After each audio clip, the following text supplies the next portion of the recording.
Hello mga kakusina! Ako po ulit si Ate Angel ng Kusina ni Angel, and for today's video, gagawa na naman po tayo ng another dessert recipe na baka hindi mo pa nagagawa or nasusubukan sa iyong kusina, kaya't panoorin mo na ang buong video dahil madali lang po ito. Una, meron po tayo ditong tig 750 ml na microwavable tub. Tapos po, lalagyan lang po natin to ng tig 3 piraso ng chocolate cake bars.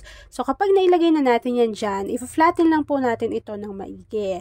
Kapag na-flatten na po natin yan dyan, pwede na po muna natin tong iset aside. Tapos, gawin na po natin yung ating mixture.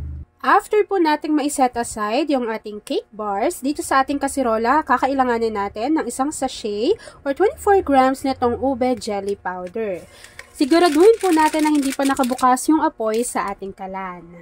After po nun, kakailanganin na rin natin dito ng 3 cups of water. Ayan, salin lang natin to dito lahat.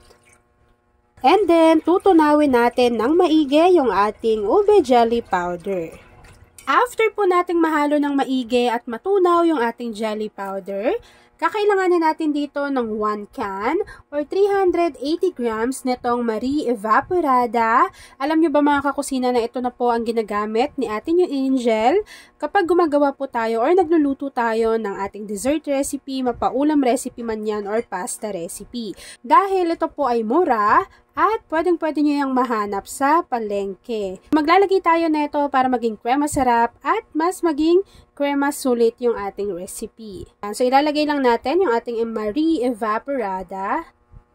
1 can lang yan.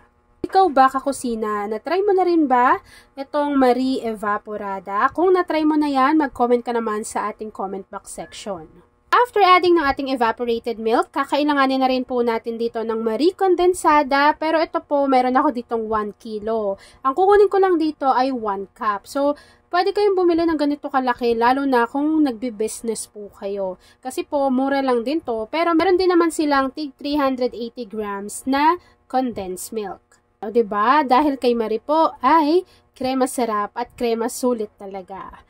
Kaya perfect na perfect to sa dessert, kakanin, ulam, or kung ano mang ginagamitan ninyo ng Marie Condensada o kaya Marie Evaporada. Ayan, so 1 cup lang po yung kukunin ko neto. Ito na yung ating 1 cup ng condensed milk. Ilagay lang po natin to dito lahat. After adding mga kakusina, maglalagay lang po ako ng konting vanilla essence or vanilla extract. Ayan, konti lang. Tapos, hahaluin lang po natin ito ng maigi hanggang sa mag-combine lahat ng ingredients na inilagay natin dito sa ating kasirola. So, after mixing nito mga kakusina at nakita na po natin na nag-combine na yung ating mga ingredients, this time pwede na po nating buksan yung apoy sa ating kalan.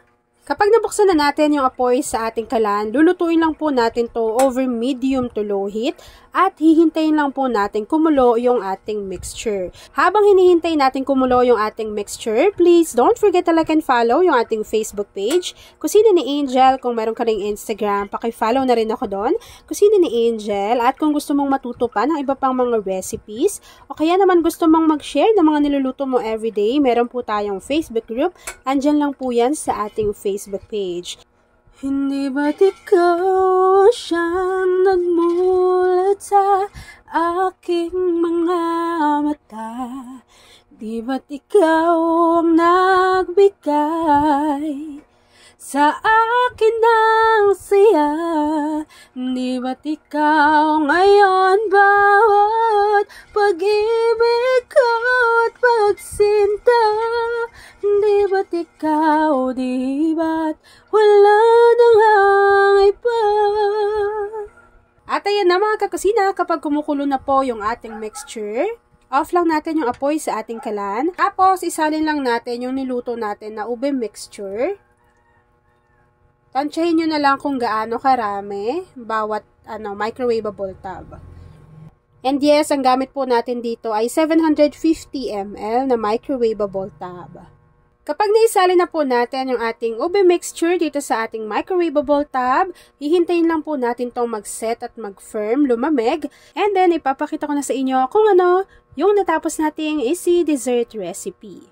At ayan na mga kakusina, kapag nag-set na or lumamig na yung ating recipe, this time, pwede na po natin yang i-enjoy. At ayan na mga kakusina, tapos na po ang ating easy dessert recipe na ube choco jelly ref cake. Kung nagustuhan mo yung ating video, please like and share this video. At kung hindi ka pa nakakapag-subscribe sa aking YouTube channel na Kusina ni Angel, please click subscribe button, click mo na yung notification bell, click all para lagi kang updated sa bawat ina-upload kong mga videos.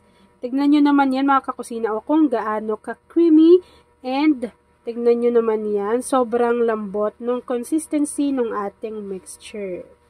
So yun lang mga kakusina, thanks for watching and enjoy this video!